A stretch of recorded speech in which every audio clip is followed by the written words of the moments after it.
Yeah, there's a lot of historical stuff. So. There's a lot of historical. Sorry, everybody, a little bit late. Dave and I were just putting the world to rights. Yeah, so that it definitely needs change, and quickly, pretty quickly. I mean, I'm sure the what do you call that scheme out of Portsmouth or Plymouth, where the apprenticeship. The apprenticeship. I'm sure that course has changed. There must be some structure in that course where they have to meet some benchmarks for. Because I was speaking to somebody, our mutual friend in the Southwest, and she was saying that she wasn't able to avail of that because she was a small practice, so you had to have 2 clinicians or something. But I mean, yeah, that's pretty. You know, if you're an extended scope practitioner, say you went and worked with our friend Abbott in Birmingham, he was going to take an apprenticeship. You'd be getting a lot different apprenticeship there than you would be if somebody was just doing routine every day. I mean, just based on practice size, seems a little bit odd. But anyway, that's enough ramblings about the society. That's enough ramblings about podiatry stuff. I was just there for the decaf. So that's the other meeting with the pitchforks and the torches. So apparently Celia isn't able to join us today. She's feeling unwell somewhere in Cheadle. She had a bad salmon last night. Well, I had a friend recently who had a similar thing. Sandra, she ended up in hospital on a drip because she was pregnant. She ended up with a little bit of a dodgy, don't know. So again, it was salmon. I think she had a salmon pasta the night before. Anyway, feeling very unwell, very sick for a day, got dehydrated, so off to the hospital. Everything's fine now. But yeah, pretty food poisoning. I think I've only ever had it once, and I've never been back to that sandwich shop again. I think we've got Mr. T watching this morning. Mohammed, yeah, morning. Tausif, good morning, Tausif. How you doing, mate? You well? We need to check. Well, I don't know. Should we be on Instagram? Well, I don't think it couldn't be ours. It's too much hassle at the moment. Anyway, don't know where Kate is either. So it's just myself and I, the follically challenged fellas. We're supposed to be talking about the pillars of painless practice. I mean, I should be getting commission on this, or we should. Today we're talking all about profit, apparently. And what do they say? Turnover's vanity, profit is sanity. So they say. So they say. Because, yeah, as we said, we talked before, various discussions with, you can be a busy fool. You can think you're being very busy. And Simon Dixon's on. Hi, Simon. You can be very busy. Simon, morning. You can be very busy and think that you're doing well, and then you're not. You end up with 200, 300 euros in the bank account on the Friday before Christmas. Oh, here's Kate. They're all fashionably late though these days. Sorry. Hi, Good morning. Good morning. That. Yeah. She had to do her hair this morning. Come on, you know it's we don't understand, mate. Blown dry and groomed and yeah. Good morning. Good morning. Morning. All right. You okay? Tea. You've both got a flask of tea. Can I have mine? Sorry. No, I broke my cafetiere, so I have to keep it warm in here. You've been out on your bike, Dave.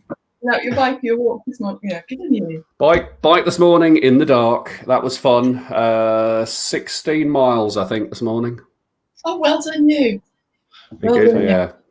I've done no tennis. Yeah. You're not sounding my leg though. Don't worry, I've done no tennis either, so we're both on the same track then. Yeah, I'm getting very bored. I've joined your club. I've joined your club of being an invalid. What happened? It was my birthday on Monday, and as a birthday treat, we went to the climbing wall on Saturday. Yep. Bloody dislocated my shoulder. What? I know. Was that one-fingered hole you've been perfecting? No, but it wasn't in that position. It wasn't really? in that position. And what, you slip? No, I did it in March. I fell at the ice rink in March, and I know I haven't done my rehab as rigorously as I should have during this whole lockdown stuff. I just swum and my exercises and gym. I haven't done the volume I needed to. And I knew going to the climbing wall was going to be a test for it, but I didn't for a moment think that. Anyway, I've been at the tower once, and then with Gabriel and a friend, and Gabriel had been up it a few times, and he was just making a cheeky remark because my friend just got part way up. I'm like, stop this. I can do this. I'd be in my 40s, but I can bloody get that tower again. I was in the route, and as I was about 2 meters from the top, and the holds were getting further and further away. I had this feeling, turn around, but the competitive part of me was like, if I turn around and go back down, I know I'm going to have to go up it again. So just bloody well finish this off, then you don't have to go back up it again. And I just over reached out here. And just, Right. How did you get you down? I've done it. I was on the auto belay thing, so it just brought me straight down as soon as I let go of the wall. And did you have to do that thing like they do in all those action movies where you've got your shoulders out and you have to bang it against a wall and make horrendous amounts of noise? Well, something somebody in A&E did that for me, didn't they? Oh, do they do the kind of the pull and the twist and then? Well, you know, I really swore though. I really swore when they put it back I don't know, pulling it out and the other person's behind you, and the person behind you caught my hair. My hair was in a ponytail, but it caught my hair. And when they'd finished, once it was back in, I swore blue murder at him. I had to apologise afterwards. I'm so sorry, but. Sorry, are you? Is that arm which arm is it? Is it your left arm? Are you in a brace? No, well, yes, of course I'm wearing my sling all the time, Dave. Yes, I'm wearing my sling all the time. Yes, all the time I'm wearing my sling. You are talking to an ex-A&E nurse who's dealt with these things before. You need to look after that. There is actually a great story about a young lad from A&E who dislocated his shoulder. We had to use, I think we used ketamine at the time to put him back in. This is years ago. He came around from the ketamine in a drug state and asked me a very, very rude question, which obviously I'm not going to say on this call because we're professionals. So I'll tell you that one later. It was like my friend Dominic texted me a thing on Saturday night that he wouldn't want to say on the call. Don't know whether you saw that. We had to take it down. But he was just a post-op with his hip replacement. He was a little bit worse for wear. I thought it was quite a good interview, but his job prospects apparently weren't going to be helped by it. He was a bit out of it. Did they give you? Sounds awful, Kate. I mean, when did you last do it? Really was. How long was it? You couldn't cook birthday cake. I had birthday cake on Sunday, and you couldn't cut it. You had to get somebody else to cut it. I managed to cut it with my left hand. I managed to cut it. It's going to sound like the time, but it's tiring wearing it all the time. So I'm not wearing it all of the time. Is the answer to what you asked. So yeah, my other leg. I actually scanned my other calf where it's a little bit sore. There is a little tear in it, but I'm sure if I could scan everywhere, there'd be little tears and pulls and all sorts of things. I must do it. And the chef friend's got a bit of a wrist problem, so he's coming around later today. But to get it scanned, it's great. The whole of the village will be here getting scanned over the next few weeks once word gets out. It's yes, I really should have been making it better. But what I was going to say, Dave, was I received some bike lights for my birthday because it's getting so much darker, isn't it? So it's getting really noticeably darker this week. Can't kid ourselves. Anyway, we were talking about profit, Kate. And we're talking about Johnny Beard. Oh, Kate has the spreadsheets. Come on, Kate. Come on. This is Kate. This is Kate's thing. Come on, Kate. Yeah, well, we've already been through this. Have you? We already been through the profit chapter. Where you were fashionably late. Where are you? 2 minutes late. 2 minutes late. 3 minutes. So, Kate, come on, Kate. Get in there. 7:30. Come on. The thing for clinicians is to understand that ethically, you need to be making a profit. It is not ethical not to be making profit. So in the same way as financial services have an ethical framework whereby they're focusing less, they've got to remember to focus on people, I think exactly the reverse needs to occur in healthcare, and we need to make sure we focus on the financials too, because it's important that the decisions we're making are for the health and benefit of the client, the health and benefit of the community, and of the business. It is unethical to be, unless you've chosen to run a charity or you've chosen to go bankrupt or chosen to go broke, it is not ethical not to be making profit. Because if that business is not healthy, then you're stressed, you're not healthy, and you can't serve more and more people. And I think that we as clinicians can undervalue ourselves we just undervalue ourselves. Don't put enough focus on what the impact is that we actually make on people's lives. So for me, profit is actually more about business ethics than, the spreadsheets are there and I like them and whatever, but it's about business ethics and making sure that your business is healthy, you're healthy, your clients and community are healthy. So you're not making profit at the expense of screwing your community. You're making sure you're looking after what's good for the client, what's good for the community and profession, and what's good for the health of the business for you. Yeah, I mean, we had a discussion right at the beginning of well, not the beginning of COVID, but when people started going back to work and they were looking at their costings for PPE, and the question wasn't should I put my prices up? That was a pretty clear answer. But people were going, well, how do I talk to my patients about it? And one of the things I said was, you say to your patients, if you value my service and you want me here in 6 months' time, then you need to let me maintain my profit so I can still be here in 6 months' time. If I can't do that, then I'll be gone, and then you lose out, and I lose out, and the community loses out. So it's taking away that almost embarrassment I think people have with talking about money and talking about profit, and actually saying, this is the real cost of things. This is what you would expect to make as a profit, and this is what I'd like to make as a profit because this is the lifestyle I want. And if that doesn't suit you and you don't find my service valuable, then there will be other people you can go and see. But it is having that conversation. But it's also... And the majority of the time... Go on, sorry. You talk. Go on. I was going to say, the majority of the time, that conversation just has to occur with yourself. Clients don't ask. So each time we had price rises in the clinic, the last few times were £7.50 price rises at a go. Get that one grumble. It's just like you most of the time you don't need to have the conversation needs to be with yourself. And if you hit the ceiling for your region, for your town, whatever, great. You've hit the ceiling. You know where your prices need to be. And we did. We hit the ceiling, and our VIPs told us. And so we asked, well, what would you like differently? We didn't actually appointment fee. What we did was create more bundles and added more value to what we were buying. I mean, I think people get worried about the money conversation because they don't know how it should flow. And normally if somebody says, well, that's a bit expensive, but that doesn't mean they can't afford it. And if somebody says or queries the price on a nail surgery or a back care program for 6 months, when they go ask about the money, it means they don't have that money with them today.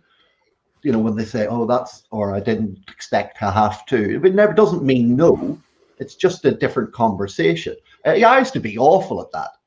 Patients coming in to pick up orthotics didn't know how much they were due to pay because I hadn't explained the whole package program properly because I was worried and, afraid of asking them.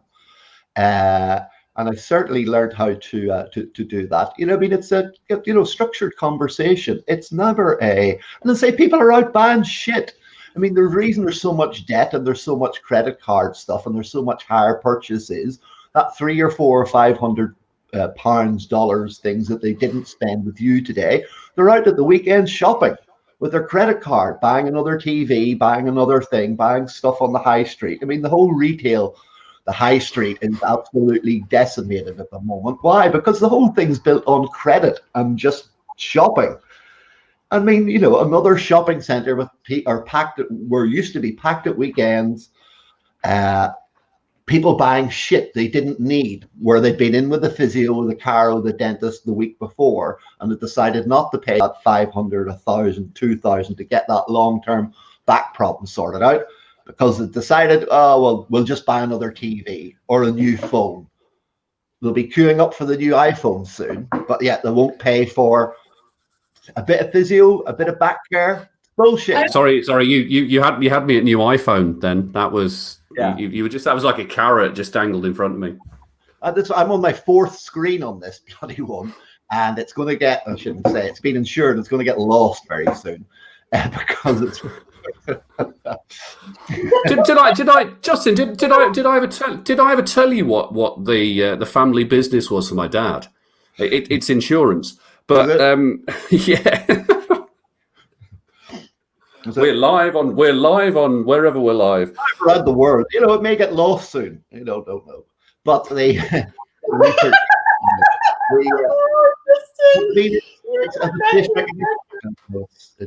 it hasn't been a good one for me. Anyway, so people will be queuing up for this new one. They'll be spending 1,000 on this rather than spending 100 or 200 on something else. And this is the conversation. And I mean, most people, again, because it's not explained properly, when they get home and they get back in the car, or they go and meet their girlfriends later on that day or that week, who know that you've been waiting to see the physio for 6 months or a year, because that's how long it's taken them to get to your clinic with that chronic problem. And they go, what did he say? Or what did she say? And she said, oh, I don't know. She said it was going to cost 500, 1,000. That's all they remember. You know, they don't remember just to explain it very simply and differently. Give them a little sheet to take away, diagnosis, program, how much it's going to cost over how long. Because all they remember is blah, blah, blah, blah, blah, blah, blah, 500. And if you're not making a profit, you may as well be working for somebody else. Yeah, and I mean, that long-term sequelae. That is absolutely fine too. And if you don't sort it out, like take your shoulder. I mean, it's like your shoulder, which will be a chronic instability, and you're going to need a bloody shoulder surgery. Can I swear at him, Dave? What's that, sorry? Can I swear at him? Of course you can. Go on, what? Listen. But I'm just saying, I mean, that's sequelae of the young guy who... I don't want to hear doom and gloom for my shoulder, thank you. Okay, but it's not. But you can work, Kate, and your shoulder's going to be as good as new. It's the young person that comes into you in the mid-20s who's had a sports injury and doesn't get it fixed now, and you're seeing them in their 50s or 60s or 70s when that problem could have been fixed or should have been resolved then. I mean, that's all about what we get mechanics about this evening. That's what we talked about the last time. You know, the person in the clinic, 40 or 50 or 60 years of age, it's not how they got them. You've got your symptoms today. It's tracking back to where the problem originated from: the sprained ankle, the twisted this, the stretched knee ligaments that were, oh, they're all right, mate. I just put a bandage on it and played on, but then I had to stop playing rugby 2 years later, and now I've had to stop my martial arts when I'm 40, and now, but it's not really a bother. Oh, but I've stopped my martial arts and I've put on weight and I can't do any exercise, but it's not too much bother. And the only reason you're here is because your partner dragged you in. Lucky I didn't see another 6 years' time when that's a straight to surgery. I mean, that's the whole consequence. And we don't lay that out for patients. Dentists do. Do you want the Shane McGowan mouth? Or do you want to get it fixed? I don't want a Shane McGowan mouth. He's a good singer. Patients.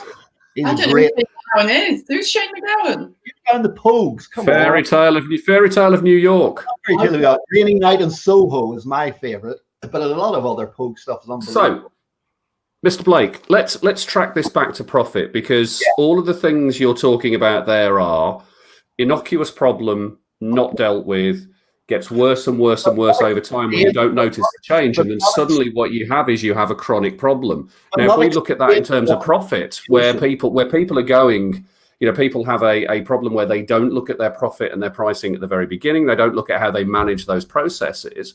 They then go through their entire business. Really, you know, you talk about weight gain from not doing exercise. Well, you know, what's the mental and emotional bloat of actually not getting your profit sorted and not getting your finances sorted? What's the burnout rate? And I've been talking to people recently about burnout in podiatry amongst other professions.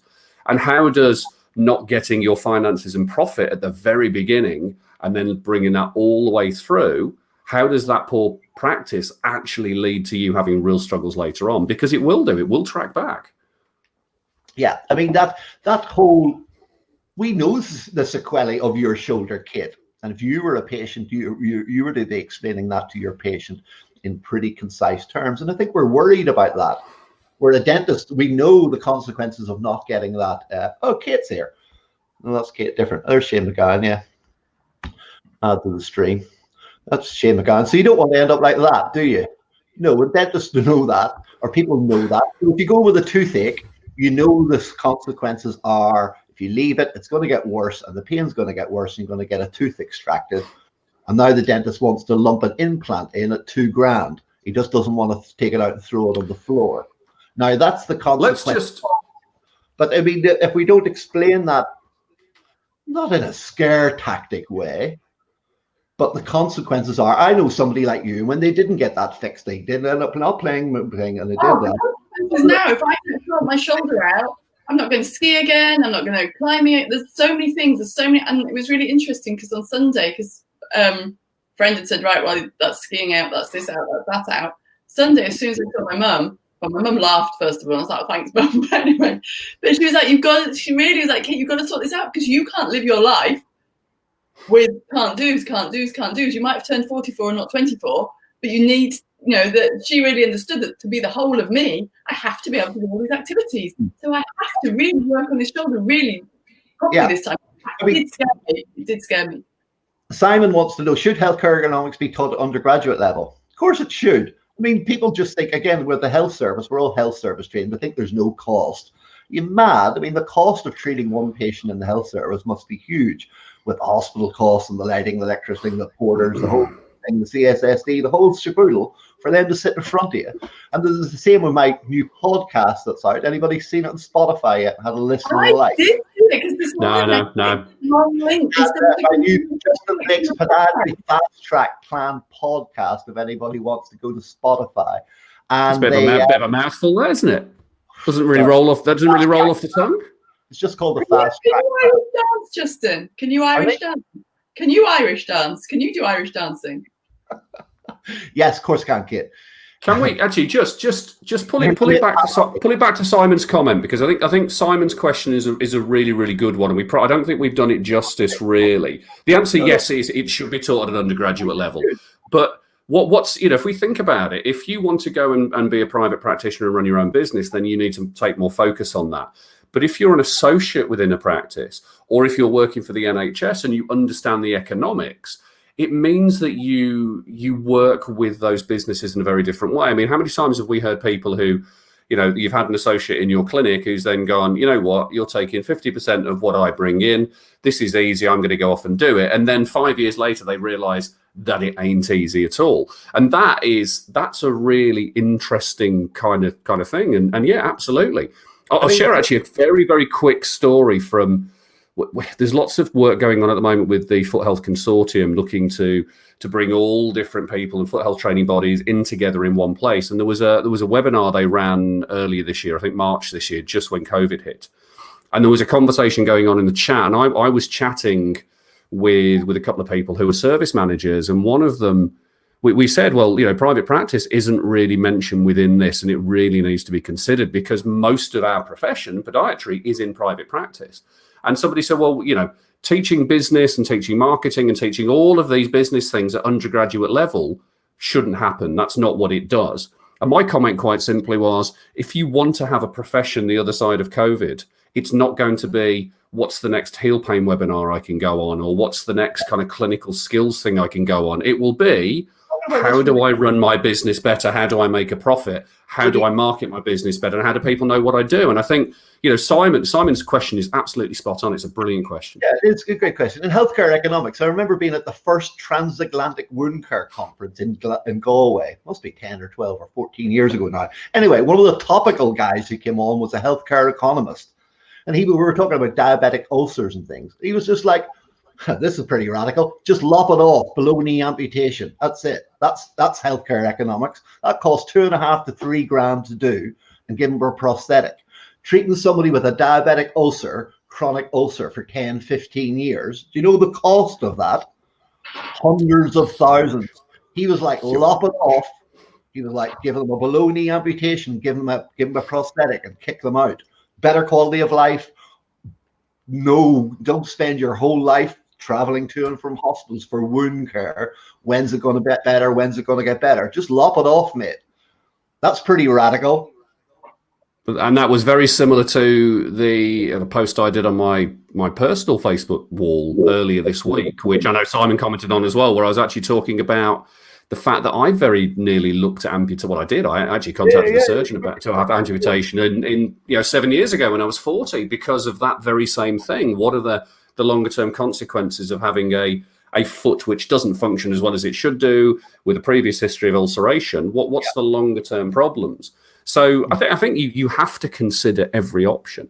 And when you have the numbers in front of you, when you have the data, and data is really important for this, to know not just how much it costs to treat people in this space, but what are the emotional, the social, the psychological, the familial costs which come with that? Because that's something I don't think we take it seriously. I think we don't measure it. We don't take it seriously when we do.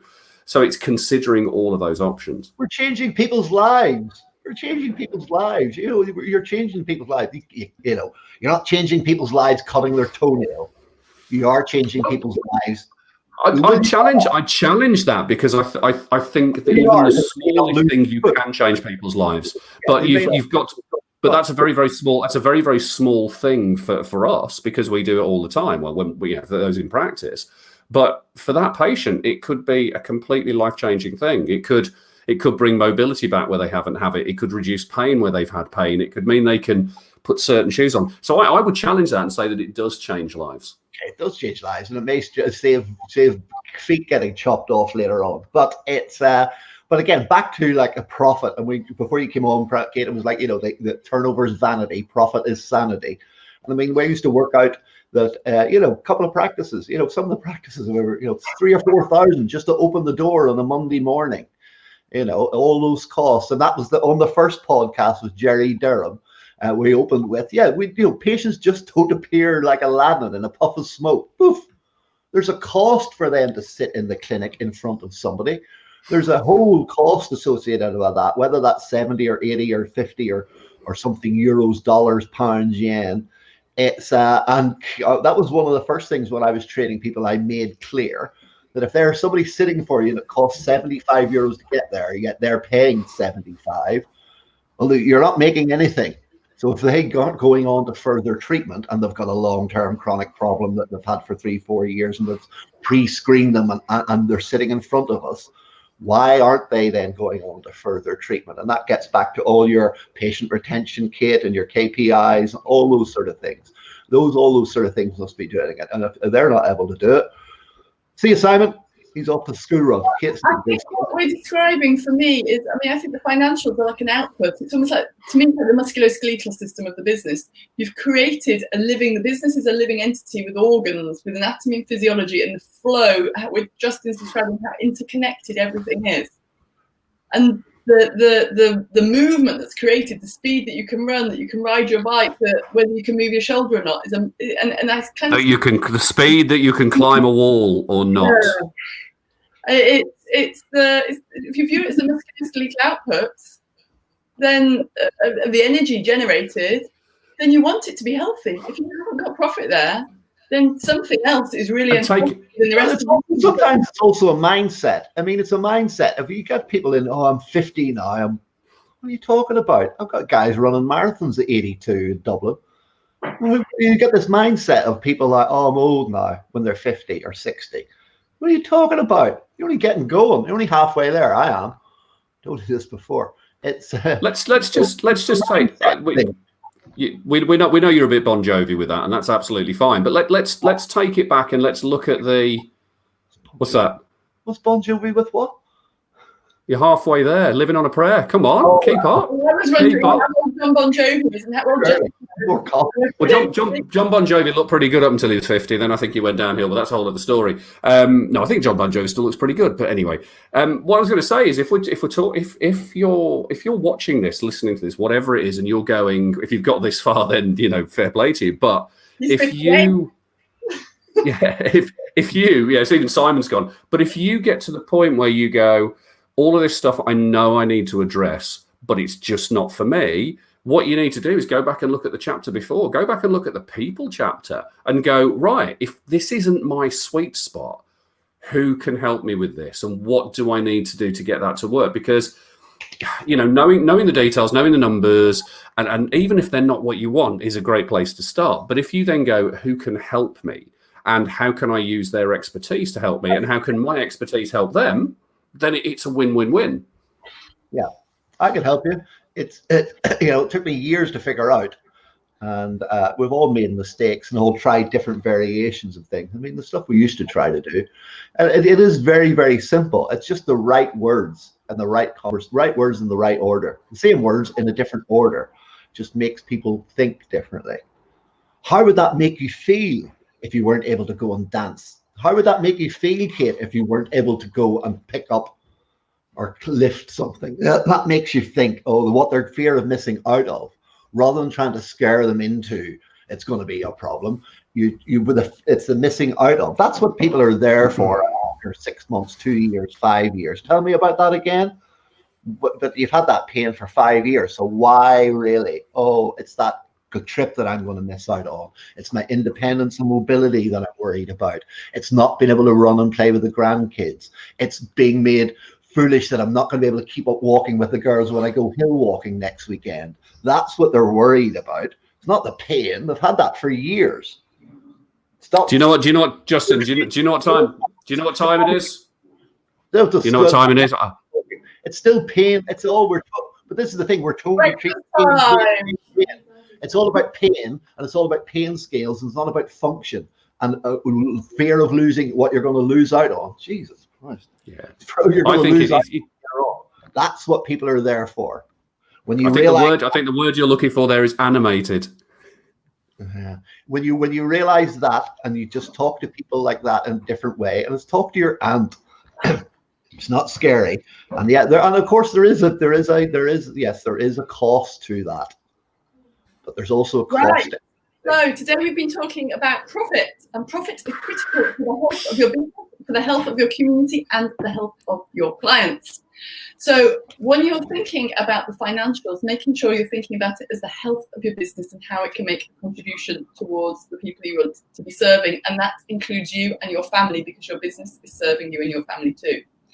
Dave has made the wonderful points about how profit can interlinks and interconnects with the rest of your business. And Justin's given us some examples of that. So if you start to view the profit you might choose to start to view profit as I do as part of the musculoskeletal output. It gives you a demonstration of the health of the business. And just as Dave said, if you can't figure something out, just go back a chapter. If you can't figure it out, who else can help you? But you must have a profitable, stable business for the sake of you, your clients, and your community. So there we go. And next week we are talking about the final chapter, which is plan. Chapter is through this already. Has that been 6 weeks, 7 weeks? One more week next week on whatever topic. So what you're saying is Celia should have spent more time and written a longer book. No, it means you can. But I won't tell her that. You can be able to. We'll able to go through my book the week after. Good. Better get it. Right. Okay. 8 o'clock. Time to go. Look out for me ultrasound scanning my leg live on Instagram. And tonight, what the F is all this foot biomechanics about? 8 o'clock, we're going to be demystifying and simplifying biomechanics, because it really isn't that difficult, especially when I always like to simplify things. So that's on at 8 o'clock on my private Facebook plan, if anybody wants to come. Okay, until next week. Right, see you later. Bye. Bye. And we're ending the